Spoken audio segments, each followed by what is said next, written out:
Science here, Harshita Reswani from HR Institute of Studies. Today we would be continuing chapter number 8 of Science for Standard 6 student. The name of the chapter is Body Movement. So students, इस chapter का सिर्फ last part अपना बाकी है, which is the gait of animal. Gait मतलब movement, मतलब अलग अलग एनिमल्स कैसे मूव करते हैं. हमने ये चैप्टर में अलग अलग जॉइंट्स के बारे में पढ़ा था, कार्टिलेजेस के बारे में पढ़ा था, ईयर रोप के बारे में पढ़ा था, राइट, स्कल, ये सारी चीजें अपन ने काफी डिटेल में देखी थी. मसल का एक्सपांशन कंट्रैक्शन भी अपन ने पढ़ा था, राइट. ओके, अब अपना नेक्स्ट टॉपिक है gait of animal, that is animals कैसे मूव करते हैं. तो जो सबसे पहला एनिमल हम समझने वाले वो है अर्थवॉर्म. मतलब अर्थवॉर्म कैसे मूव करते हैं वो समझेंगे. चलो, observe an earthworm moving on soil in a garden. बोला आपने शायद से देखा होगा काफी टाइम गार्डन के यहाँ पे सॉइल में अर्थवॉर्म मूव होते हुए. Gently lift it up and place it on a piece of bolting filter paper. Observe its movement. Then place it on a smooth grass plate or any slippery surface. Observe its movement. It's different from that on paper, in which of the about two surface do we find the earthworm is able to move easily. The body of earthworm is made up of many rings joined end to end. अब earthworm की body कैसी होती है? Suppose earthworm है, earthworm की body में बहुत सारा rings होते हैं और ये जो rings होते हैं एक दूसरे से अटैच्ड होते हैं. अर्थवॉर्म की बॉडी में काफी ज्यादा एंड टू एंड रिंग्स होते हैं जो एक दूसरे से अटैच होते हैं. And earthworm does not have bones. Very important students, earthworm में बोन्स ही नहीं होती, अर्थवॉर्म की हड्डियां ही नहीं होती. Earthworm does not have bones. So keep this crystal clear that earthworms do not have bones. Earthworm की बोन्स नहीं होती है. Is it clear? During it has muscles which help to extend and shorten the body. Earthworm में muscles होते हैं, muscles आगे बढ़ के उनकी बॉडी को छोटी करती है, उनके मूवमेंट को हेल्प करती है. During movement, the earthworm first extend the front part of the body. जब earthworm मूव करते हैं तो earthworm अपनी बॉडी का जो पहला हिस्सा है, आगे का हिस्सा, पहले उसको फॉरवर्ड करते हैं. Keeping the rear portion fix to the ground. Rear मतलब बैक पोर्शन. मतलब जब अर्थवॉर्म मूव करते हैं तो पहले आगे का हिस्सा आगे करते हैं और पीछे का जो पार्ट है वो ग्राउंड पे फिक्स रखते हैं. ठीक है. Then it fixes the front part. फिर वो आगे का पार्ट को फिक्स कर देते हैं और जो पीछे का पार्ट है उसको रिलीज करते हैं. It then shorten the body and pulls the rear end forward. This make it move forward by small distance. ऐसे धीरे धीरे करके वो डिस्टेंस कवर करते हैं. मतलब अर्थवॉर्म्स में बोन्स नहीं होती, उनके मसल्स से वो लोग मूव करते हैं. जो front part of the earthworm है पहले वो आगे मूव करता है और जो बैक पार्ट है वो फिक्स रहता है टू द ग्राउंड. फिर फ्रंट पार्ट फिक्स हो जाता है और बैक पार्ट मूव होकर अर्थवॉर्म को छोटा करता है और धीरे धीरे अर्थवॉर्म इस तरह अपने मूवमेंट्स तय करते हैं. मतलब से फॉर एग्जाम्पल ये अर्थवॉर्म ने पहले अपना आगे का हिस्सा आगे करा, पीछे का फिक्स है, फिर ये वाला जो पीछे आगे का फिक्स हो गया, पीछे वाला आ गया है, तो मूवमेंट हो फिर आगे, फिर ये फिक्स फिर पीछे, ऐसे करके धीरे धीरे धीरे करके अर्थवॉर्म मूवमेंट करते हैं. ठीक है. Repeating such muscle expansion and contraction, earthworm can move through soil. Its body secretes a slimy substance to help the movement. मतलब जब अर्थवॉर्म मूव करते हैं तो उनकी बॉडी में से एक स्लिमी सब्सटेंस निकलता है और वो सब्सटेंस अर्थवॉर्म को मूव करने में मदद करता है. Clear? How does it fix parts of his body to the ground. अच्छा, अब ये सवाल आता होगा कि हम बोल रहे हैं कि पहले वो फ्रंट पार्ट को अर्थवॉर्म मूव करता है, बैक पार्ट को नीचे ग्राउंड पे स्टेबल कर लेता है, तो ऐसे कैसे अर्थवॉर्म कर पाता है. Under its body it has a large number of tiny bristles. Bristles मतलब हेयर लाइक स्ट्रक्चर. मतलब अर्थवॉर्म की बॉडी में छोटे छोटे ब्रिस्टल्स है, मतलब हेयर लाइक स्ट्रक्चर है. Projecting outward, the bristles are connected with the muscle. Bristle help to get a good grip on the ground. मतलब देखो क्या है, अर्थवॉर्म की बॉडी है. से फॉर एग्जांपल जस्ट इमेजिनेशन के डायग्राम फिगर पे मत जाना, जस्ट वो इमेजिनेशन. से फॉर एग्जांपल ये अर्थवॉर्म है, ठीक है, ये गोल गोल गोल गोल रिंग्स के फॉर्म में. अब इनकी बॉडी में ऐसे हेयर लाइक स्ट्रक्चर होता है. इनकी पूरी बॉडी में ऐसे हेयर लाइक स्ट्रक्चर होता है. इस हेयर लाइक स्ट्रक्चर को बोलते हैं ब्रिस्टल्स. ये ब्रिस्टल से, ये सपोज जमीन है, ये ब्रिस्टल की मदद से ग्राउंड पे अच्छी पकड़ बनी रहती है. ब्रिस्टल्स जो होते हैं हेयर लाइक स्ट्रक्चर वो अच्छा ग्राउंड पे पकड़ रखते हैं. इसी वजह से ब्रिस्टल्स के कारण ही जो अर्थवॉर्म होते हैं वो ग्राउंड पे चिपक के आई मीन फिक्स रह पाते हैं और अपना आगे का मोशन मूव कर पाते हैं. ठीक है. Earthworm actually eats its way through the soil. Its body then throws अभी the undigested part of material that it eats. मतलब अर्थवॉर्म सॉइल से मूव करते करते रास्ते में जो भी उनके एडिबल आइटम्स होते हैं वो खाते जाते हैं और उनकी बॉडी में से भी जो अनडाइजेस्टेड खाना है वो निकलता जाता है. This activity of an earthworm make the soil more useful for plant. अब ना अपन ने ये बात पढ़ी होगी साइंस में कि अर्थवर्म को फार्मर का फ्रेंड बोला जाता है, राइट? क्यों अर्थवर्म को फार्मर का फ्रेंड बोला जाता है? बिकॉज सॉइल के में जब वो मूव करते हैं तो जो भी मटेरियल उनको चाहिए वो खा लेते हैं और जो अनडाइजेस्टेड मटेरियल उसको बॉडी में से निकालते हैं, और वो जो चीज होती है उससे सॉइल फर्टाइल बनती है। ये जो पूरा एक्टिविटी होता है ना उससे सॉइल कैसे बन जाती है? फर्टाइल। इसलिए अर्थवर्म को फार्मर का फ्रेंड बोला गया।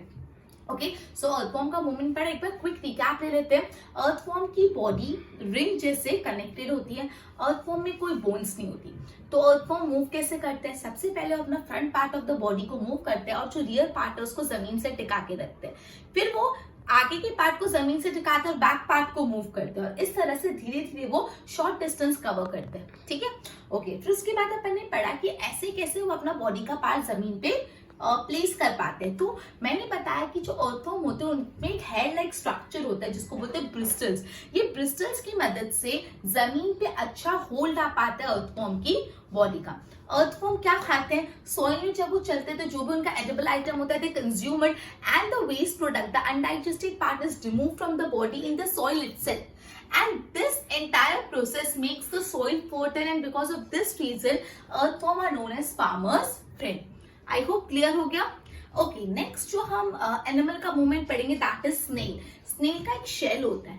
स्नेल खुद को एक शेल में कवर रखता है। तो देखो, collect the snail from the garden, have you seen the rounded structure it carries on it back.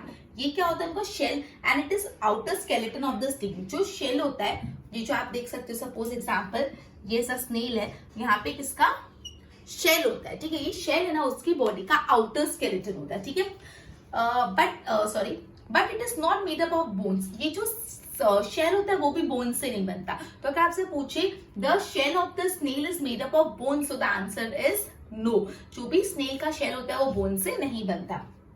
The shell is single unit and does not help in moving from one place to another.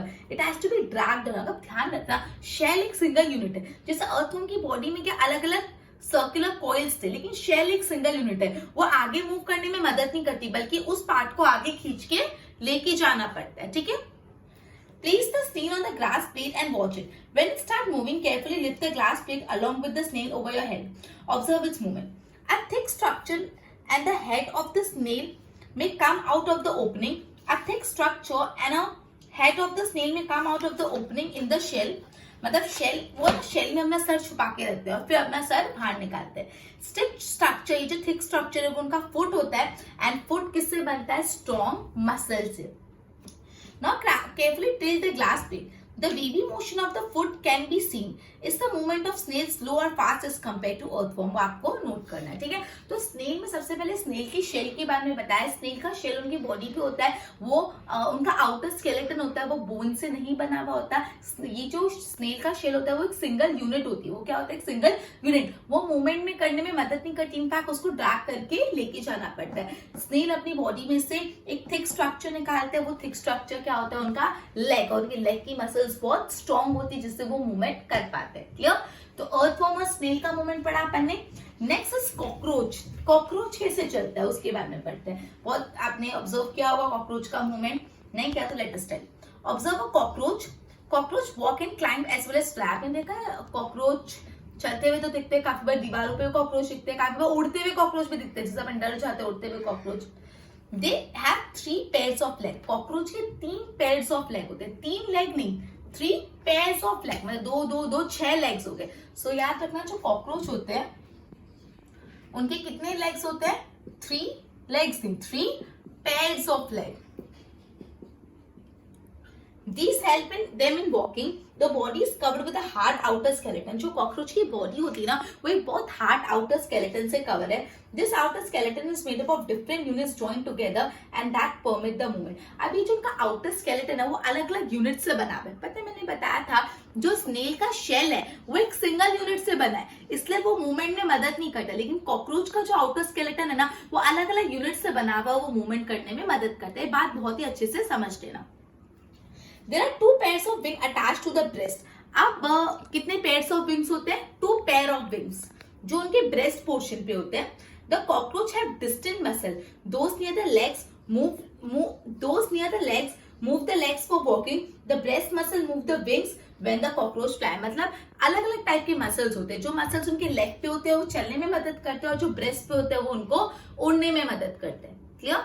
So cockroach के बारे में अपन ये पढ़ा, cockroach की 3 pairs of leg होते हैं, जिससे वो लोग को मूवमेंट इजी हो जाता है। कॉकरोच की बॉडी एक हार्ड स्केलेटन से कवर होती है, और वो सिंगल यूनिट नहीं होता, वो अलग अलग यूनिट से बनता है, जिससे मूवमेंट इजी हो जाता है। तो बहुत ध्यान रखना, अगर आपसे पूछे क्या स्नेल का शेल एक सिंगल यूनिट से बना हुआ है, सो द आंसर इज यस। लेकिन अगर पूछे कॉकरोच का आउटर स्केलेटन सिंगल यूनिट से बना हुआ है, सो आंसर इज नो। ठीक है? उसके बाद 2 पेयर ऑफ विंग होते हैं, जो लेग मसल से वो लोग चल पाते हैं और जो चेस्ट मसल से वो लोग उड़ पाते हैं। नेक्स्ट इज बर्ड्स के बारे में पढ़ते हैं। बर्ड्स कैसे मूव करते हैं? बर्ड्स फ्लाई करते हैं। Birds fly in the air and walk on the ground. Some birds like ducks and swans also swim in water. Birds को आपने उड़ते देखा होगा, ग्राउंड पे चलते देखा होगा, कुछ कुछ बर्ड्स को तो पानी में तैरते भी देखा होगा, जैसे ducks and swans, right? The bird can fly because their body are well suited for flying. Okay, अब बर्ड्स क्यों फ्लाई कर पाते हैं? बिकॉज उनकी बॉडी ऐसे डिजाइन होती है कि वो लोग इजिली फ्लाई कर पाते हैं। जो बर्ड्स की बोन्स होती है वो एकदम हॉलो और लाइट होती है, एकदम हल्की होती है, इससे तो उड़ पाते हैं। अगर हैवी बोन्स हो तो उड़ेंगे कैसे? तो याद रखना, जो बर्ड्स होते हैं उनकी जो बोन्स होती है वो एकदम कैसे होती है? हॉलो। हॉलो मतलब अंदर कुछ होता ही नहीं, हॉलो एंड लाइट। इसलिए इतना लाइट वेट के कारण, इतनी हल्की बोन के कारण ही वो ऊपर उड़ पाते हैं। ठीक है? The bones of the hind limbs are typical for walking and perching, मतलब जो उनकी लेग के लिम्स होते हैं, हिंड लिम्स, ओके सॉरी, हाँ, उनके जो हिंड लिम्स होते हैं are typical for walking and perching. Perching मतलब कुदक कुदक करना। The bony part of the 4 limbs are modified as wing, मतलब जो उनकी 4 लिम्स का पार्ट है वो कैसे है? जब वो उड़ते तो वो विंग्स में कन्वर्ट हो जाते हैं। तो जो उनके 4 लिम्स होते हैं दे आर मॉडिफाइड विंग्स, मतलब जब वो लोग उड़ेंगे तो they would be the 4 limbs are converted into wings, right? The shoulder bones are strong, उनकी शोल्डर बोन कैसे होती है? बहुत स्ट्रॉन्ग, ऐसे तो उड़ पाते हैं ना, शोल्डर पे जोर आता है। The breast bone are modified to hold the muscle of flight which are used to move the wings up and down. अब उनकी जो ब्रेस्ट बोन होते हैं ना, they are modified to hold the muscle of the flight. Flight करने के time उनको मदद करते हैं, बिकॉज ब्रेस्ट से ही, ब्रेस्ट बोन से ही वो लोग इजीली अपने विंग्स को ऊपर नीचे कर पाते हैं, सारा वजन ब्रेस्ट बोन पे आता है। ठीक है? तो बोला है बर्ड्स फ्लाई, कुछ कुछ बर्ड्स फ्लाई करते हैं, बर्ड्स ग्राउंड पे चलते हैं, कुछ कुछ बर्ड्स स्विम भी करते हैं। बर्ड्स फ्लाई इसलिए कर पाते हैं बिकॉज उनकी बॉडी ही ऐसे डिजाइन है, राइट? ओके, सो बर्ड्स की जो बोन्स होती है वो एकदम हॉलो और लाइट वेट होती है, जिससे वो इजीली उड़ पाते हैं। ठीक है? फिर मैंने आपको बताया उनकी जो हिंड लिम्स होते हैं वो टिपिकली चलने और पर्चिंग के लिए डिजाइन होते हैं। जो उनके 4 लिम्स होते हैं जब वो उड़ते हैं वो किस में मॉडिफाई हो जाते हैं? विंग्स। फिर उनकी शोल्डर बोन्स बहुत स्ट्रॉन्ग होते हैं, और जो ब्रेस्ट बोन होते हैं वो भी मॉडिफाई होते हैं, जिससे वो विंग्स को ऊपर नीचे इजीली कर पाए। ठीक है? ओके, नेक्स्ट जो हम पढ़ने वाले हैं वो है फिश। फिश कैसे मूव करती है? Make a paper boat, put it in water and push it on narrow end opening and forward. Then it go into the water easily. Now hold the boat sideways and push it into the water. Okay, activity है. Have you noticed that the shape of the boat is somewhere like that of fish? हम जो boat बनाते हैं वो fish जैसी होती है, बीच से मोटी और आजू बाजू से नैरो। ठीक है? The head and the tail of the fish are smaller than the middle portion of the body. आप सबको पता होगा फिशेस कुछ इस प्रकार होती है, something like this. फिशेस कुछ इस प्रकार होती है, जिसका centre part of the fish होता है वो कंपैरेटिवली ब्रॉड होता है, और जो फ्रंट और बैक पार्ट होता है कंपैरेटिवली नैरो होता है, comparative to the middle part, right? Middle part of the body, the body tapers at both side. Tapers मतलब झुक जाती है, टेपर्स एट बोथ साइड, और इस टाइप की बॉडी शेप को बोलते हैं स्ट्रीमलाइन। आपको पता है एरोप्लेन्स जो होते हैं, एरोप्लेन की भी ऐसी बॉडी होती है कि बीच से मोटी, आजू बाजू से टेपर हो जाती है। फिशेस, बर्ड्स सबकी ऐसी बॉडी होती है, और ये स्ट्रीमलाइन बॉडी होती है जिससे वो लोग इजीली स्विम और फ्लाई कर सकते हैं। ठीक है? ओके, तो ध्यान रखना बर्ड्स का शेप स्ट्रीमलाइन होता है। स्ट्रीमलाइन मतलब जो सेंटर पार्ट होता है वहां से ब्रॉड, फ्रंट और एंड पार्ट से comparatively narrow, that is front और एंड पार्ट से वो टेपर हो जाते हैं। इस टाइप की बॉडी को बोलते हैं स्ट्रीमलाइन बॉडी, और ये टिपिकल टाइप ऑफ बॉडी की वजह से ही फिशेस स्विम कर पाते हैं, बर्ड्स फ्लाई कर पाते हैं, एरोप्लेन उड़ पाता है, right? The shape is such that water can flow around it easily and allow fish to move in water. Skeleton of fish is covered with strong muscles. अब obviously fishes में भी बहुत strong muscles होती है, इसलिए तो वो पानी को चीर के आगे बढ़ती है। Okay. During swimming, muscle make the front part of During swimming, the muscle make the front part of the body curve to one side and the tail part swing to the opposite side. जब वो swim करते हैं ना तो जो front part होता है ना वो एक side जाता है और जो tail है ना वो opposite side जाती है. कभी आप note करना, आप अगर नहीं कभी note किया तो figure 8.23 में देखना. सबसे पहले straight fish है, मतलब हल्की सी curved है उसकी tail. फिर जैसे ही उनका माउथ राइट साइड जा रहा है फ्रंट पार्ट फिश का, आप टेल साइड देखो, थर्ड नंबर की फिश को देखना, जो माउथ पार्ट है वो राइट साइड जा रहा है और जो वो है वो लेफ्ट साइड जा रहा है. ठीक है, सो ये होता है मूवमेंट ऑफ द शिप. जहां पे फ्रंट पार्ट जाता है उसके अपोजिट डायरेक्शन में उसका टेल पार्ट जाता है. ठीक है, okay. The fish form a curve as shown in the figure. Fishes कैसे बनाते हैं? फिशेस जब मूव करती तो ऐसे से आप कर्व की तरह मूव करती है, स्ट्रेट नहीं मूव करती. फिशेस ऐसे कर्व में मूव करती है. ठीक है,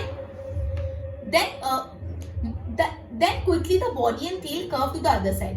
This makes a jerk and push the body forward. इससे वो लोग की body forward जाती है. A series of such jerk make the swim ahead. और ऐसे jerk से वो लोग आगे move करते हैं. Fish also have other fins on their body which mainly help them to keep the balance of the body and to keep direction while swimming. मतलब fish जो fishes this is help by fins of the tail. Okay, तो ये जो fishes move कर पाते हैं जो fins उनके टेल में होते हैं उनकी मदद से, और बाकी के जो फिन्स होते हैं उनकी बॉडी में वो उनकी बॉडी का बैलेंस मेंटेन करने के लिए होते हैं. Okay, did you ever notice that water diverse, आपने कभी कभी देखा होगा जो पानी में कुदकी बनाते हैं वो भी एकदम फ्लिपर पहनते हैं, वो फिश के शेप जैसा ही होते हैं, पीछे ठप ठप ऐसा फ्लिपर होता है. आपने देखा होगा अंडर वाटर डाइविंग करते हैं वो फिश के शेप का एक कॉस्ट्यूम पहनते हैं, उसको फ्लिपर बोलते हैं. क्यों? बिकॉज फिशेस की body are design in such a way that it makes easy for them to swim in water. Clear? तो अपन ने पढ़ा फिशेस के बारे में, फिश की बॉडी कैसे होती है, स्ट्रीमलाइन में बहुत बार बता चुकी हूँ. सेंटर से ब्रॉड, फ्रंट और एंड से narrow, that is tapering at the ends, right. और इस बॉडी शेप की वजह से वो इजीली मूव कर पाते हैं. फिशेस हमेशा कर्व में मूव करती है.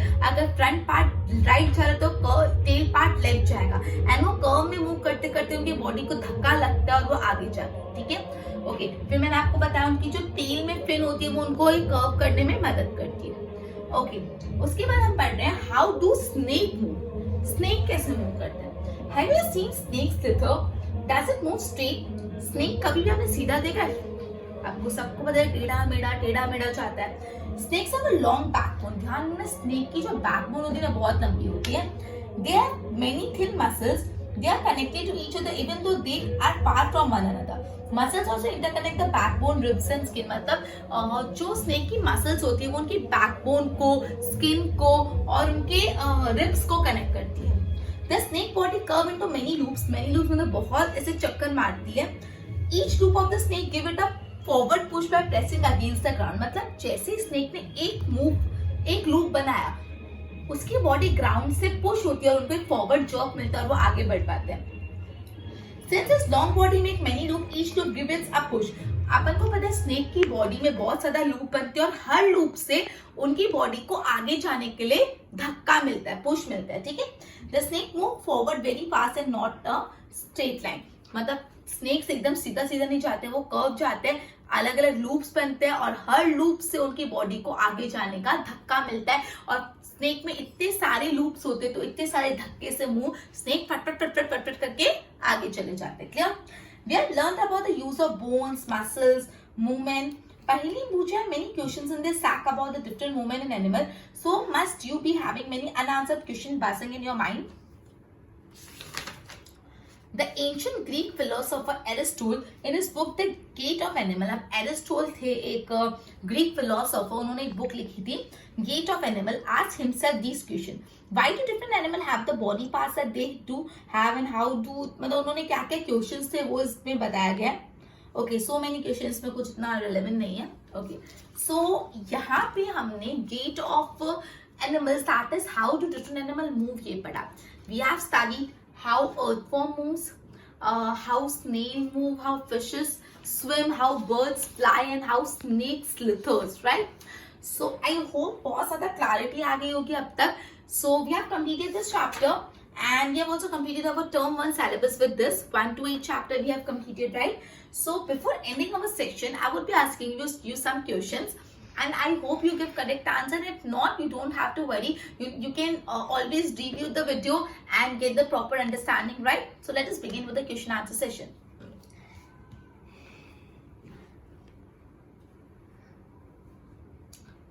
Okay. Dash move with the help of their muscular foot. Dash move with the help of their muscular foot. And your time ends in 3, 2, 1. And the answer is snail. क्यों snail? मैंने आपको बताया था snake का shell होता है जो hard structure, फिर मैंने बताया था एक थिक स्ट्रक्चर उसमें से निकलता है, वो थिक स्ट्रक्चर उनका लेग होता है और उनकी लेग मसल बहुत स्ट्रॉन्ग होती है, उस वजह से वो मूव कर पाते हैं. तो students please be attentive, right? Snail का जो लेग होता है वो बहुत मस्कुलर मसल वाला और स्ट्रॉन्ग होता है जिससे वो लोग मूव कर पाते हैं. Very good students. Okay.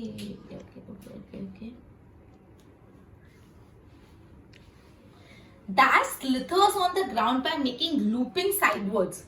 Dash slithers on the ground by looping sideways. And your time ends in 3, 2, 1.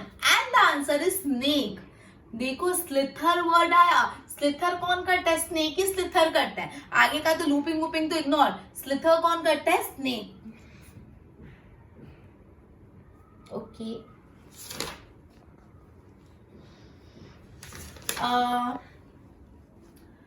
Do the shell of the snail is a single unit?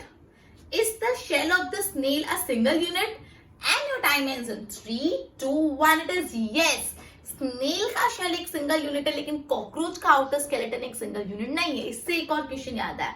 मुझे बताओ how many pairs of leg do cockroach have? How many pairs of leg do cockroach have? And your time ends in 3, 2, 1. It is 3. Very good, students. Very nice.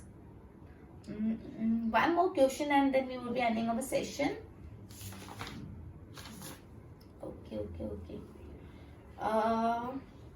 What is the shape of the body structure called whose middle portion is comparatively larger than front and end portion? The shape of the body, what is the shape of that particular body where the middle portion of the is broad and the front and the end part are comparatively narrow? And time ends in 3, 2, 1. It is streamline shape. Student मैं बारंबार बता रही हूँ, बीच से मोटा आगे बाजू से पतला, उसको streamline बोलते हैं. Okay, so well done students. We would be ending our session by this and continue with the next chapter in our next session. Till then, goodbye.